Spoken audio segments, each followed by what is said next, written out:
Bismillahirrahmanirrahim. Assalamualaikum warahmatullahi wabarakatuh.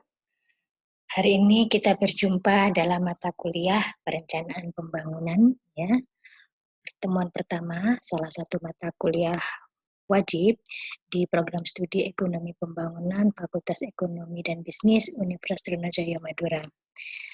Karena sekarang masih dalam kondisi pandemi COVID-19, ya, sesuai dengan peraturan rektor Universitas Sriwijaya Madura, juga peraturan Menteri Pendidikan dan Kebudayaan bahwa pembelajaran atau proses belajar mengajar di perguruan tinggi di berbagai zona, ya, zona merah, apalagi zona merah, zona hijau pun tidak diperkenankan secara luring kecuali terpaksa, ya. Jadi selama semester ini kemungkinan besar kita akan mengadakan PBM secara daring atau online. Jadi tetap semangat, ya, meskipun mungkin ada hal-hal yang berbeda antara pertemuan luring atau tatap muka langsung di kelas dengan daring. Namun saya berharap bahwa pembelajaran tetap berjalan sebagaimana mestinya dan kita semua bisa mencapai capaian pembelajaran yang telah ditentukan, gitu ya. Oke, mungkin beberapa di antara kalian belum mengenal saya. Saya di Ekonomi Pembangunan dikenal dengan nama Bu Iin, ya. Nama lengkap saya Kurniati Indasari. Jadi meskipun mungkin kalian sudah semester berapa sekarang, 5, mungkin belum pernah bertemu langsung dengan saya karena memang kebetulan selama ini saya diplot untuk mengajar di semester yang agak tinggi, semester 5 dan 6. Sehingga dari semester 1 dan semester 4 hingga semester 4 kalian mungkin belum bertemu dengan saya. Kebetulan saya orang Bangkalan asli, ya, lahir di sini tanggal 7 Februari 74, ya, kira-kira 46 tahun yang lalu. Rumah saya di Perumnas Kamal dan kebetulan saya home base dosen saya di Magister Ilmu Ekonomi. Walau demikian saya tetap mengajar di program studi Ekonomi Pembangunan. Dan sekarang kebetulan juga saya sedang dipercaya menjadi Ketua LP3MP, Lembaga Pengembangan Pembelajaran dan Pencapaian Mutu Pendidikan UTM. Kalau pendidikan saya S1 Statistik, ya, di IPB, S2 Perencanaan Pembangunan Wilayah dan Perdesaan di IPB, dan S3 saya di Ilmu Ekonomi Universitas Brawijaya. Ini nomor HP saya sekaligus nomor WA saya, jadi silakan kalian nanti bisa berkomunikasi melalui nomor HP atau nomor WA ini. Ini hanya sekedar beberapa diklat yang pernah saya ikuti yang mendukung kompetensi saya sebagai seorang perencana pembangunan. Jadi keahlian saya kebetulan perencanaan pembangunan. Oke, mungkin itu saja perkenalannya. Kita masuk ke mata kuliah perencanaan pembangunan hari ini, yaitu pertemuan pertama. Perencanaan pembangunan di Ekonomi Pembangunan Fakultas Ekonomi dan Bisnis Universitas Sriwijaya itu merupakan mata kuliah wajib, ya. Ini kode mata kuliahnya IKU 166 dan jumlah SKS-nya 3. 30. 30 itu artinya 3 SKS full tatap muka di perkuliahan. Jadi 3 SKS ini nanti bisa saja tatap muka dalam perkuliahan, di kelas atau dalam hal ini daring, ya, tetapi dapat juga berbentuk penugasan-penugasan terstruktur, ya. Kemudian kebetulan saya mengampu mata kuliah ini sendiri selama 1 semester. Insya Allah kelas perencanaan pembangunan ini ada 4 kelas, namun 2 kelas dipercayakan kepada saya, yaitu kelas A dan B, sementara kelas C dipercayakan kepada Bapak Sutekno dan kelas C dipercayakan kepada Ibu Yuvita.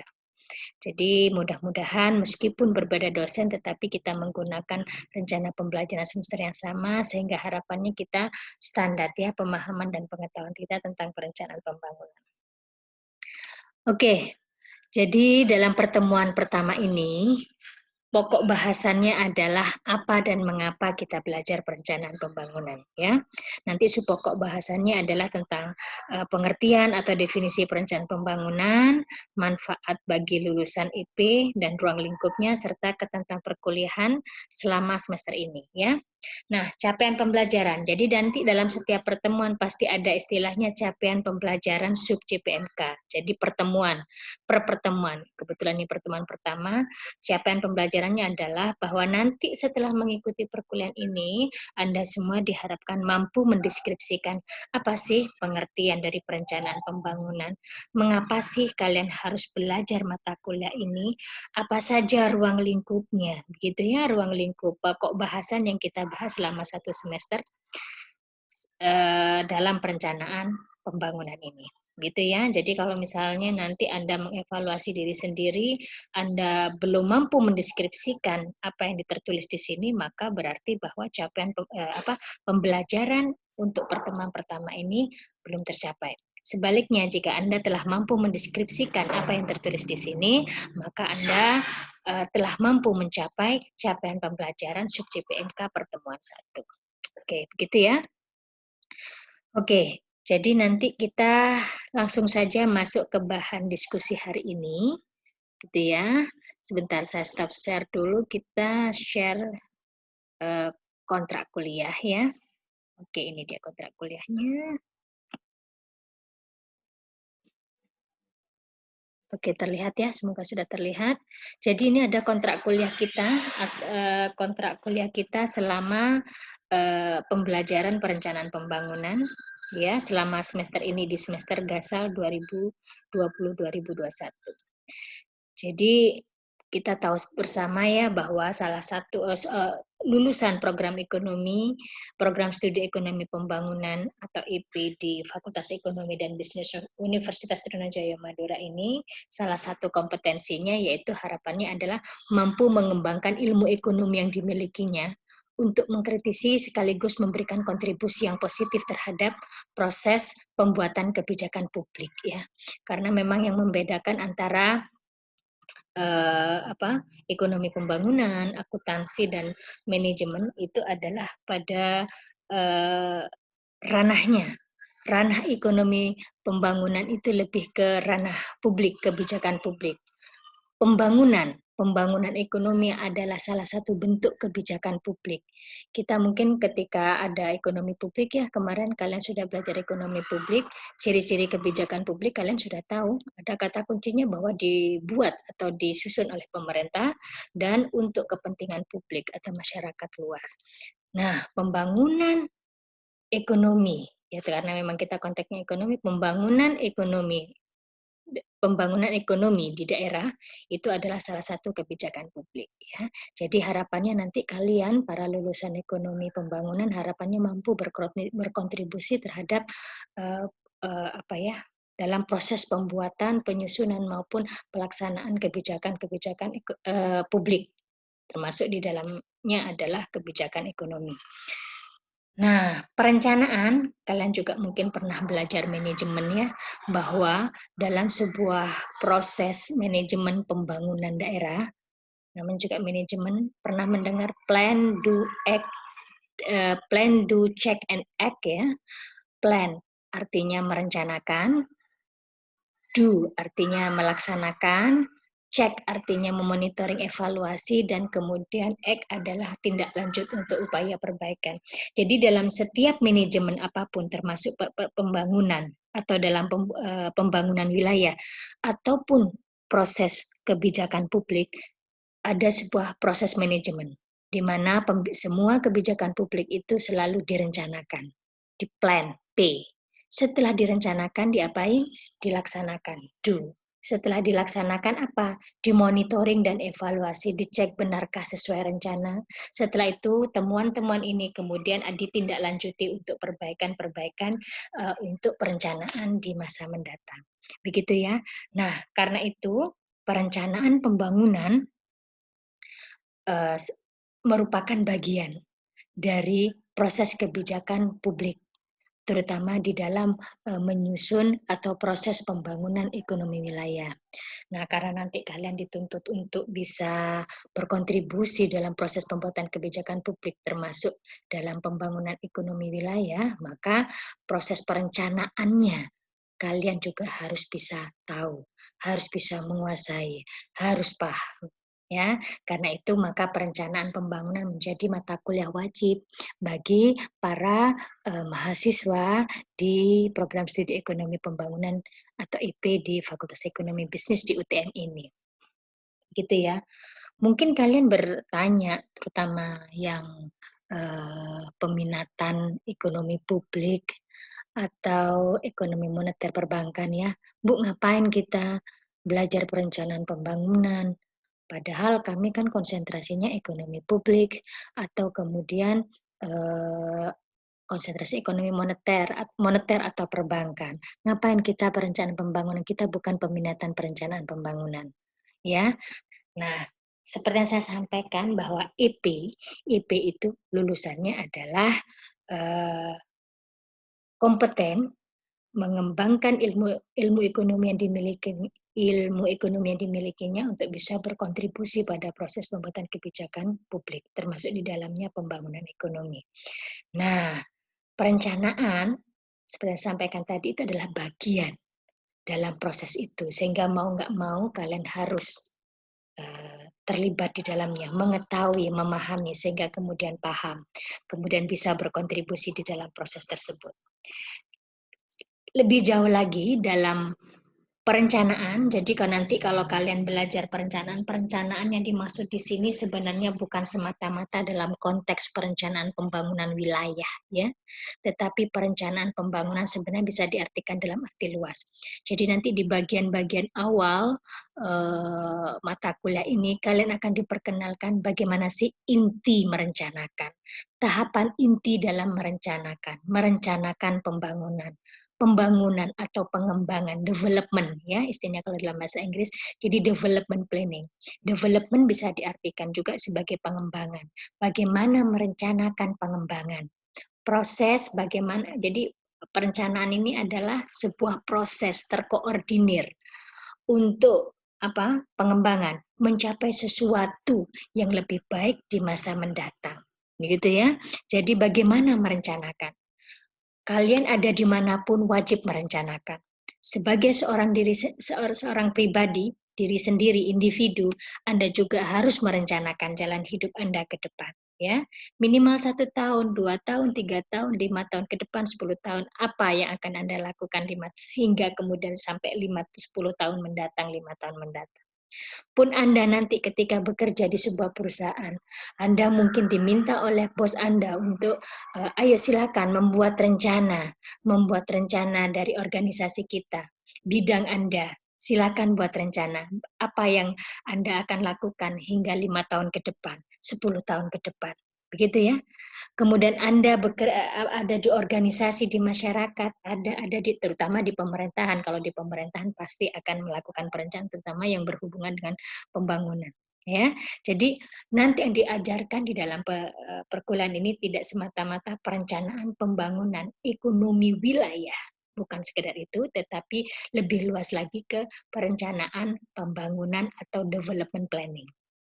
Jadi insya Allah walaupun kalian mungkin minatnya bukan perencanaan pembangunan tetapi ke ekonomi publik atau satu lagi ekonomi perbankan ya, moneter dan perbankan, bukan berarti kalian kemudian tidak berhak atau tidak perlu tahu melakukan perencanaan. Karena perencanaan ini sebuah keniscayaan ya ke depan kalau kita melakukan manajemen, sebuah manajemen baik itu diri sendiri, organisasi atau lembaga lainnya. Oke ya? Oke, itu inti perencanaan, secara umum. Tapi nanti untuk beberapa pertemuan berikutnya semakin di pertemuan-pertemuan terakhir, nanti konteks perencanaan yang kita bahas lebih ke konteks perencanaan pembangunan wilayah ya, yang menjadi ranahnya pemerintah. Karena kita tadi pembuatan kebijakan publik dalam hal ini adalah pembangunan ekonomi. Jadi nanti kalian silakan baca di sini apa yang akan kita pelajari selama 1 semester ini ya. Mulai dari ya hari ini apa dan mengapa kita belajar, kenapa perlu belajar ini bagi seorang calon lulusan ya ekonomi pembangunan, kemudian bagaimana sih tahapan inti merencanakan. merencanakan pembangunan atau development planning. Apa yang dilakukan, tahapan pentingnya. Kemudian setelah itu kita masuk ke konteks bagaimana menyusun perencanaan pembangunan wilayah. Ya, jadi nanti silahkan. Nah, ada hal penting bahwa selain tahapan pembangunan, tahapan perencanaan pembangunan, kalian juga diperkenalkan kepada isu-isu yang harus diperhatikan saat Anda melakukan perencanaan pembangunan atau melakukan development planning.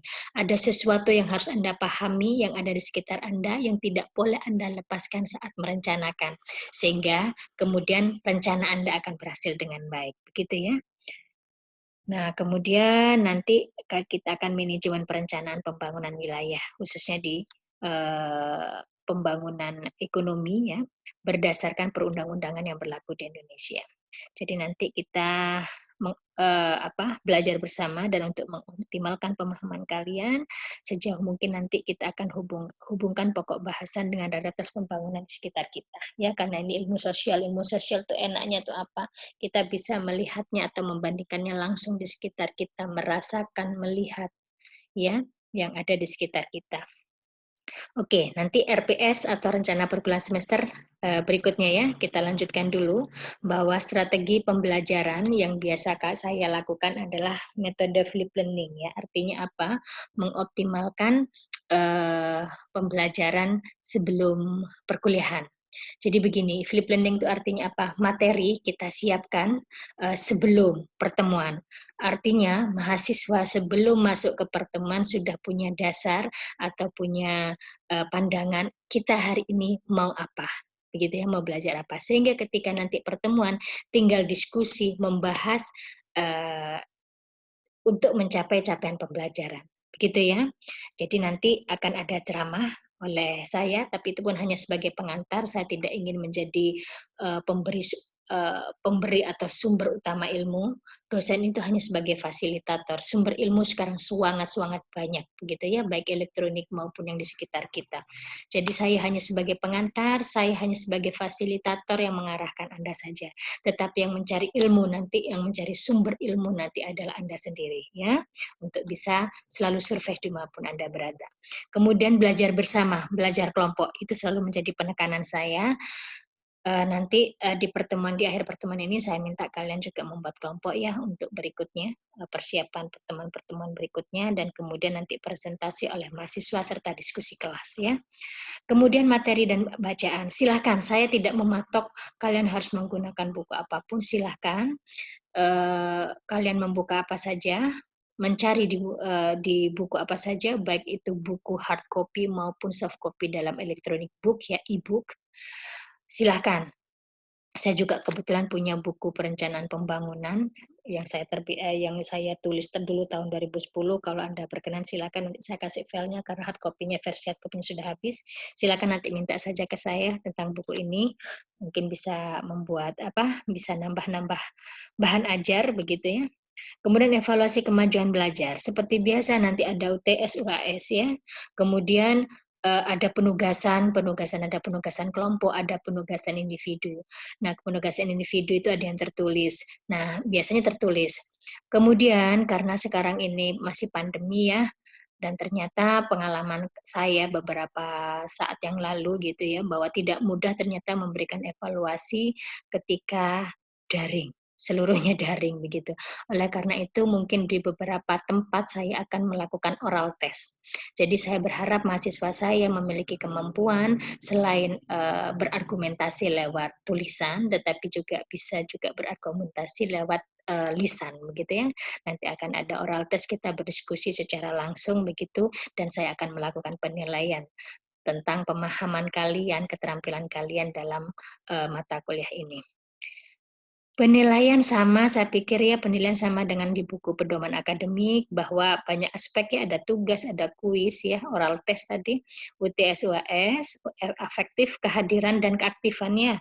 Saya pengen setiap pertemuan saya akan menilai keaktifan kalian. Semakin aktif semakin baik ya. Saya menghargai proses, tidak selalu menghargai output ya. Output akan mengikuti ketika prosesnya bagus. Jadi saya berharap kalian aktiflah di dalam kelas, aktiflah di grup WA, aktiflah di Google Classroom begitu ya. Penentuan nilai sama seperti di pedoman akademik ya, A untuk lebih besar dari 80 dan seterusnya ya, silakan nanti dibaca sendiri. Aturan perkuliahan, ayo kita on time, apalagi online ya. Kalau online kita bisa di mana saja, kita langsung online dimanapun berada. Berbeda dengan luring, kita harus berjalan menuju tempat kelas ya, dimanapun membutuhkan waktu kadang-kadang dan itu kadang-kadang bisa telat, tetapi kalau online seharusnya bisa kita online dimanapun. Harapannya jangan terlambat ya. Tolong ingetin saya kalau misalnya lebih dari 15 menit saya belum muncul begitu ya, bisa saja saya lupa begitu ya, mudah-mudahan tidak. Kehadiran minimal 80%. Jadi meskipun sekarang dalam kondisi daring, ya mungkin ada beberapa permakluman, nanti saya lihat kondisinya seperti apa, apakah memang bisa dimaklumi, apakah sengaja atau tidak sengaja ya. Jadi tapi ayo kita bikin komitmen bersama bahwa 80% ini kita harus penuhi, begitu sesuai dengan ketentuan akademik kita di dalam buku pedoman akademik. Ya, jika tidak hadir kuliah, tidak masuk seperti biasa. Ada pemberitahuan apakah sakit atau karena apa, begitu ya. Berpakaian sopan, ya karena meskipun kita tidak bertemu langsung, tetapi mungkin pada saat tatap muka menggunakan video, tetaplah berpakaian sopan, begitu ya. Kesempatan berkonsultasi mungkin selain nanti kita aktif di WA group ya, kalian juga silahkan kalau pada saat kita ketemu di kampus, kalian bisa berkonsultasi. Kalau tidak di ruang kerja di Prodi EP, kalau tidak ada di sana, saya ada di ruang saya di LP3MP, yaitu di gedung rektorat ya, lantai 4. Oke, itu adalah kontrak kuliah. Kemudian kita beralih ke diskusi tentang RPS. Jadi RPS ini adalah, ya mungkin kalian sudah tidak asing ya tentang rencana perkuliahan semester. Di sini dalam RPS ini tertulis ya, apa capaian pembelajaran mata kuliah. Jadi harapannya apa selama pembelajaran baik melalui metodenya kalian di sikap-sikap ini selalu jujur bertakwa ya, berpikir logis, bekerja sama dan sebagainya harapannya terbangun dari selama proses belajar mengajar. Itu capaian sikap, ada capaian atau kompetensi pengetahuan kognitif ya. Jadi mampu apa? Mampu mengetahui apa, mampu terampil apa ya. Jadi di sini adalah mampu menguasai konsep dasar menyusun perencanaan pembangunan, apa isu penting yang harus menjadi dasar setiap kali melakukan perencanaan pembangunan apapun, dan seterusnya. Silakan nanti dibaca ya, deskripsi singkat mata kuliah, mungkin tadi sudah di kontrak kuliah juga sudah ada, bahan kajian juga ada. Nah, yang terpenting ini adalah ini, di sini sudah ada minggu pertama hingga minggu ke-14. Jadi ini akan menjadi acuan kita tentang apa yang akan kita pelajari setiap minggunya. Apalagi kita menggunakan sistem flip learning tadi. Sebelum pembelajaran, kita harus belajar dulu, begitu ya. Membaca dulu, kalau kalau tidak salah nanti saya akan memberikan tugas setiap kelompok mempersiapkan bahan diskusi sebelum pembelajaran, sebelum pertemuan. Nah, apa yang harus Anda tuliskan? Apa yang akan harus Anda buat bahan diskusinya? Lihatlah di sini. Pertemuan berapa? Pertemuan satu, maka ini yang harus dipersiapkan. Pertemuan kedua, maka yang dipersiapkan adalah tentang apa? Konsep perencanaan. Apa sih pengertian tahapan apakah pengertian proses tahapan perencanaan pembangunan, tahap intinya apa? Gitu ya. Kemudian misalnya pertemuan 3 tentang isu pembangunan, isu-isu penting dalam pembangunan apa misalnya, ada istilahnya perencanaan isu penting misalnya konsep pembangunan berkelanjutan. Ini yang Anda harus siapkan, begitu ya, dan seterusnya. Nanti kalian baca sendiri ya.